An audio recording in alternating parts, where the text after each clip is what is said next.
Eh bien bonjour à toutes et à tous, ici c'est Ketal et on est là pour une nouvelle vidéo sur Lorcana. Aujourd'hui je vous propose une interview de Ryan Miller, un des co-créateurs du jeu Lorcana chez Ravensburger. Cette interview a été réalisée au cours du FIJ, donc du Festival International des Jeux à Cannes. Et il se trouve que l'interview a été faite en deux parties. Je vous conseille d'aller voir sur la chaîne d'Antrejeux Studio la première partie qui parle de Lorcana en général. Le lien est évidemment en description et ça vaut vraiment le coup. Il y a 2-3 infos assez sympatoches à savoir sur comment était le jeu avant, comment ça a été prévu, etc. Vraiment très sympa. Mais évidemment, je vous propose ici une interview plus orientée sur le côté compétitif de Lorcana. Alors je vous préviens d'avance, malheureusement, il était impossible d'avoir des news sur les prochains chapitres. Ils nous ont dit dès le début que tout ce qui était lié au futur, ils n'avaient pas le droit d'en parler.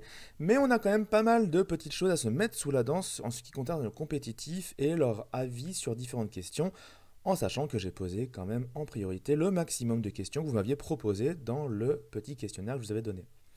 La vidéo est évidemment en anglais, mon anglais n'est pas incroyable, vous allez vite vous en rendre compte. La captation, micro et tout, pareil, des fois c'est bien, des fois c'est un peu trop fort. Donc voilà, sachant en tout cas que là je suis en train d'enregistrer l'intro, mais que je vais mettre des sous-titres, ce qui va me prendre beaucoup de temps, donc j'espère que vous allez apprécier les sous-titres, parce qu'ils vont prendre beaucoup de temps. Mais donc voilà, une vidéo très sympa, j'espère que ça va vous plaire, et j'espère que ça va vous donner envie d'avoir peut-être dans l'avenir d'autres interviews du genre avec des acteurs majeurs au niveau de Lorcana, au niveau de Ravensburger. Sur ce, je vous fais des gros bisous, et je vous dis bon visionnage. Hello everyone, this is Ketal and we are here for a new video on Lorcana. Yes, I'm talking in English and I'm not used to it, but we will try to do something right, something peaceful for you. And even in the introduction of this video was in French, we will not speak only in English, but normally you will have the subtitles on this video, so you can track things in French. Hello, Ryan. Hello. How are you? Doing well. So happy to be here in France. Having a great time talking Lorcana. Yeah. Can you tell us who you are, what are you doing with Lorcana? So I'm Ryan Miller. I am the co-designer and brand manager of Disney Lorcana. Okay, that's a good thing. And so we are here to talk about competitive play in Lorcana, about tournaments, about people that are playing a lot of games. Some people maybe have already 1,000 games. We don't know the number. But we have some questions that the community wanted to ask to you. And I will start with the first question. Were you happy with the state of the competitive field from Chapter 2, from the Inklings? Not the Inklings, sorry, from Floodborn. Rise of the Floodborn. Yeah, I think, so it's always tough when you first launch a game and you just have one set out there. There's not enough cards usually to have like a really healthy tournament environment, right? And we really want to make sure, and you know, a healthy tournament environment generally is an environment where at least 3 viable decks, at least 3. And we feel like we hit that and then some, right? With set 2. Set 1, it was really tough because of the size of the card pool, but that's just kind of something that's true of any game whenever it comes out, right? But once set 2 hit, we're able to kind of flesh out a lot of the mechanical themes, add a couple of important mechanics like resist. And so we felt like with set 2, now there are 408 cards in the pool, that there's that, you know, 3 viable deck kind of standard, and of course with set 3 that gets even stronger because we add a new card type and we add a whole bunch of cards. So I feel like we're pretty pleased with that. Okay, what do you think about I was asking a new question, but it was already written in final, so it's perfect. Ruby Amethyst seems really strong in Chapter 2. There is a lot of tournament where Ruby Amethyst was mainly winning, mainly present at this tournament. Do you think that the Inklings card will stop this combination? Do you think that the Chapter 3 will stop Ruby Amethyst from winning a lot of tournaments since the first set and the second set? You know, it's always... It's a hard question. Yeah, it's a hard question because I actually don't work on the game design team anymore because I'm the brand manager. And so Steve Warner, my other, you know, the co-designer, he is the guy who runs the team. And those, like his team, they are working kind of far out into the future.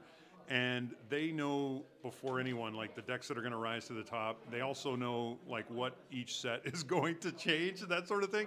So I'm afraid I don't have a great answer for that, but Steve will have a great answer for that. But I don't have a good answer for you. I'm sorry. No problem, no problem. We are here to ask questions. If sometimes there is no good answer, it's not a problem. Thank you. So, how do you think that the locations will change the meta, the actual play. Yeah, locations are really neat. Like when Steve and I came up with the idea, of course, from a thematic standpoint, we felt it was important to start including locations because of, it's a very Disney thing, right? Like having Pride Rock or Beast Castle or things like that. These are very important locations. And we wanted them to have a significant role in the game. We knew from the start that it would be a new card type. We didn't want to make them items, for example, because that would be kind of weird. But we also know that when you introduce a new card type to a game, if that card type competes with characters, it might be hard to include them because characters are how you win the game, right? And so that's why we added the lore onto the cards. And so I think first off, you know, it requires players to really decide. It adds a new dimension to your decision on what to challenge, right? Okay. So like there's a cycle of cost one locations that generally have 4 willpower and give 2 lore, and so you know that's actually pretty it's pretty good stats for 1 ink, right?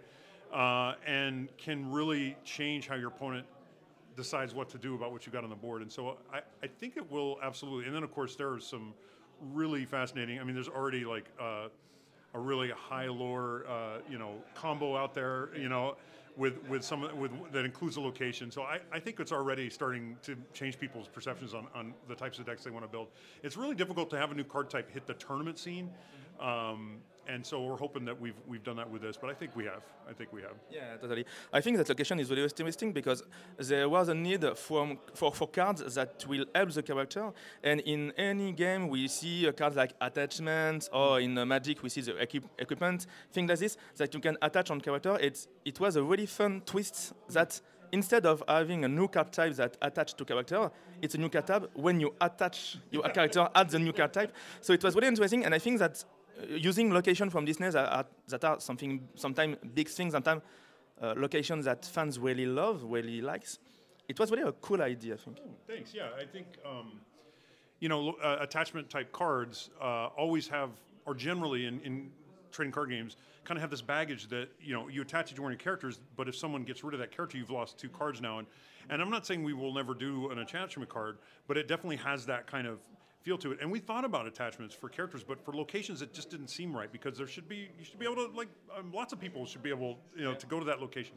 So we were pretty pleased with how it came out, because you're right, it feels more like a card you attach characters to. Exactly. And it also makes for fun stories, I think, on the table, right? You see this kind of story happening as you play, which is always fun to do. So. Yeah, and you have some cool combo like Jim Hawkins with the LSS Legacy.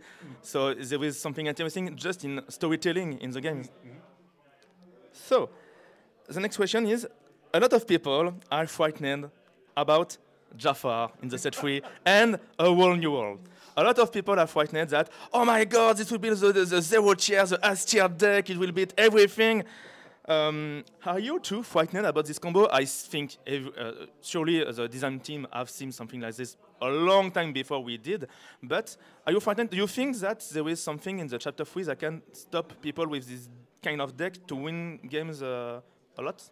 Yeah, I do. I don't want to give it away because I think it's fun for people to find these things. But I also think, you know, cards like Jafar are important to get people really excited. Like without cards like that, I think sets are less exciting. And I also think people are going to find the Jafar combo with Whole New World is less consistent than it might sound, right? And so really it's a combo that is powerful, but I think it's a little harder to pull off than it might feel like it is. I mean, both those cards are very powerful. I mean, they're very top tier cards. But to get that combo really going, it's less consistent. At least in our playtesting, it's been less consistent than it might seem when you're just reading the cards and you're like, you know. So I think it's very powerful. I don't think I'm very concerned, and there are cards that I think will help. Yeah, there is already bare necessities from Amber decks, and the new Ursula 2 cost that give away discard things from the player hands. So yeah, there is already some maybe answers. Yeah, and I think like Lorcana is interesting in that vein because, you know, you can add cards to your deck that are specific to other deck types. And if those cards give you ink, there's a neat option there, right? Like you don't, you know, have to play it. If you're not playing against that deck, you can ink them, and I think that's one of the fun things about the design. So I think that it's going to be a powerful deck. I think that players are going to see that it's not quite as powerful because of the consistency. You know, it's lower consistency, I think, than it looks. So. Okay, very interesting. We'll Thank see. you. Yeah, totally. I'm really eager to see the first big tournament in France and to see which deck will be in top. And maybe for the first time, I think that chapter 3 will have a lot of different type of deck, a lot of different combination of color, of ink, that will be in the top decks. And maybe we will begin to see not the best deck in the top 8, top 16, something like this, but maybe the best players in the top 8, top 16, something like this. Yeah, I think, Lorcana's actually got a lot of skill to it. Like, there's a lot of skill testing moments in that game. Like the ink system, like just choosing a card to put down, that's a skill testing moment. Deciding which card that you're just not going to play for the rest of the game, that, you've really got to think about that sometimes. And it's my hope, too, that I think that skilled players can really feel like that this is a place where they can show off their skill and they can get better and improve and have consistent win rates over less skilled players. I think is, that's important for tournament play, to feel that. I think that Lorcana also has enough variance in it that newer players can still have that hope of scoring some wins and that sort of thing. So hopefully we struck that balance. Okay. So there were rumors about the fact that the first 3 sets have been playtested together. Can you say if it's true or not? I don't know if it's confidential information. No, I mean, I think any trading card game, whenever you do a new set, you have to play test the environment it creates, right? And so, and like Steve Warner can tell you much more about this, but essentially, when our design team's working on, let's say when they're working on set 3, the first phase of that is designing set 3, just designing those cards. You have to have previous sets in mind when you're designing cards, because first of all, you don't want to design the same card again, right? So you got to know that, right? And second of all, you want to have some cards that play off and are synergistic with older cards as well, because it's fun. A card that was kind of asleep in set 1, and then set 3 comes out and now it's awake again. Oh, this card is much better now because of this combo. I think that's an important part of trading card games, right? And so they absolutely are testing the environment that these cards create. So when they're working on set 3, they're playing the field that the players will be playing when they have those cards available too. So that's no secret. That's what you have to do to make sure that the environment is healthy, right? And that there's lots of different decks to find, and that means you have to take all previous cards into account. And so the question was, what about the next set? Will you playtest the set 4 and 5 together, maybe, or only the set 4 with the already going out sets? No, we don't generally play future sets. So we play environments, not sets, right? So like when they're working on set 5, they're playing the environment of sets 1 through 5 to see what kind of decks go out. I think what you're asking is, do they also then look at set 6 cards that aren't out yet and go back? And like Steve can answer that better than me, but no, it's generally, because what's important is when that set comes out, that it changes the environment even a little bit, but hopefully it changes it enough where people reevaluate their decks, right? And to do that, trying to make future cards, into that mix would be confusing, I think. Also, generally speaking, they're working on one set at a time, and so there aren't future cards to play test with. Like, there aren't those cards to kind of mix in. It's just they're working on set 5. That's the only set they're working on, so they're using set 1 through 4 in addition to 5 to test it. Okay, interesting. Thank you. I'm learning the next question in the same in the same way. You're doing great. Yeah, thank you a lot. So each set is about one particular mechanic. We see with the set 2 there is a lot of fruit-born. With the set 3 we have the new location. Is it something you want that every set have a particular mechanic you are working with? I mean, I don't think that's 100% necessary. The problem with that is that the game gets very complicated very quickly if every set includes, like for example, a new card type is something that adds a lot of complexity because it has its own set of rules and that sort of thing. So we have to balance complexity, especially for our Disney fans that haven't played trading card games before. We got to be careful with that, because if they come in, because any set could be an entryway for a person. We don't know when they're going to first get into Lorcana. Could be set 20, right? We need to make sure that that's still a welcoming experience to them. And if there are just so many mechanics out because every set has done a new mechanic, that could be cumbersome. So I don't like to speak to future plans. In fact, my bosses don't like it when I speak to future plans. So I don't like to do that. So, but I can say that, Steve and I aren't a big fan of every set having new mechanics. I think every set will have obviously new abilities on cards that, but as far as brand new mechanics like resist or something like that, I don't think it's a huge priority for us to do that. We mainly want, as I mentioned before, we want to make sure that the set brings a new environment, right? So that there are new decks to find and changes to existing decks as well, like new cards for your existing decks, that sort of thing. That's more important, I think, than a new mechanic every set. Yeah, I think especially in the chapter 3, we have seen a lot of cards that make a lot of deck available, a lot of deck playable. So yeah, I think it's a good way to do it. I will try to do it quickly. We have only 3 questions left. No, okay. So, first one.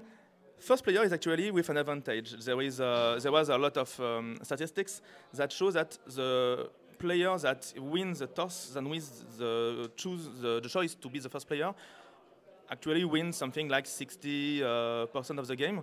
So is it a problem for you? And maybe have you in mind some mechanics later in the game that could help to analyze the first player that make you want to be the second player instead of the first player?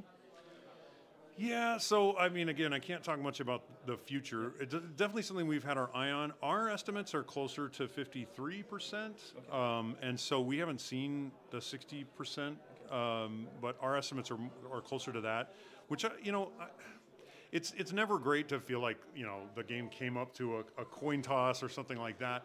I don't think that's the case in Lorcana. Obviously, if there's anything higher than 50%, then there's something going on there. But it's something we have our eye on. Yeah, that's the best I can say at this point. I can't talk about the future, but the best I can say. No problem. It's totally understandable. You cannot speak about the future. You know, I didn't ask you a sneak peek of the new mechanic from the chapter 4, so it's no problem for this. And we will have a last question. A lot of people are asking that side decks. J'interromps rapidement l'interview parce que je me rends compte en faisant le montage que les gens ne savent peut-être pas ce qu'est un side deck. Donc pour vous expliquer, si vous ne connaissez pas cette mécanique, c'est tout simplement le fait qu'en tournoi, vous avez votre deck principal et à côté vous avez un petit paquet, disons un chiffre au pif de 10 cartes. Et une fois que vous avez fait votre première partie, vous avez le choix de remplacer certaines cartes de votre deck principal avec des cartes de votre side deck. Ça vous permet donc d'avoir quelques cartes qui peuvent servir face à des adversaires particuliers ou des match-ups particuliers où votre deck principal a des difficultés. Donc voilà, la question permet de savoir si jamais c'est une mécanique qu'ils envisagent. Je vous laisse à la suite de l'interview. Could be a good thing in Lorcana in competitive play. Do you have any thoughts about this? What do you think about the mechanics of having a side decks, having cards next to your decks that you can swap with your decks during the game? So obviously, you know, it's something Magic started with sideboards. I'm not a huge fan of them, mainly because of the complexity that they add. Who knows what we'll do in the future? Yeah. You know, everything's kind of on the table as far as we want a healthy environment. We want an awesome tournament scene. So kind of everything's on the table. I can say my thoughts on the concept itself, I think works in a game where you do have more what we would call silver bullets, like things that are cards that are specifically meant to kind of counter a certain strategy. In our game, because of the ink system, as I mentioned earlier, you know, if we have a card that is specific to counter another strategy, generally speaking, we'll put ink on that card. And that means that you can always just ink the cards if you're not playing against that strategy. So I think that's a better answer in the short term. In the long term, who knows? Like it's obviously an option that we know we can use at some point. But yeah, it's not something that I personally, I think it just adds a bit of complexity. We want new trading card gamers. Like that's really important to us. And I know in the competitive area, you know, you understand, like you always want more opponents, right? Our job is to bring them to you. Our job is to bring you more opponents. And so a lot of the decisions we make, we do a lot of things to make the competitive player happy, but a lot of decisions we make also is about bringing new players in, right? And I think the sideboard or side deck decision, for now at least, is one of keeping it simple, because, you know, you tell a new player to build a deck, that's already a harrowing thing. Now tell them to build a second deck, and you're kind of asking a lot of them, right? And so I think that's our feelings right now. But like I said, everything's kind of on the table. If we decide later on that that's what's best for the tournament scene, I think that's something that is on the table. Okay. Well, thank you a lot. I had a last question, but Antrejeux already asked this on the first video that I need you to go see. Obviously, I already said it in the introduction, normally, but yeah, go see the interview with Antrejeux Studio about Lorcana in general, not about especially competitive play. Thank you a lot, Ryan. It was really cool to talk with you. Oh, it was great. Thanks for having me. Thanks for your time. Hello, France.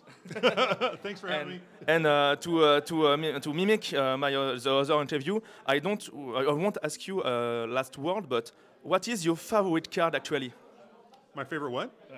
My favorite card? Yeah. Oh, my favorite card. Geez, probably Bell Strange But Special.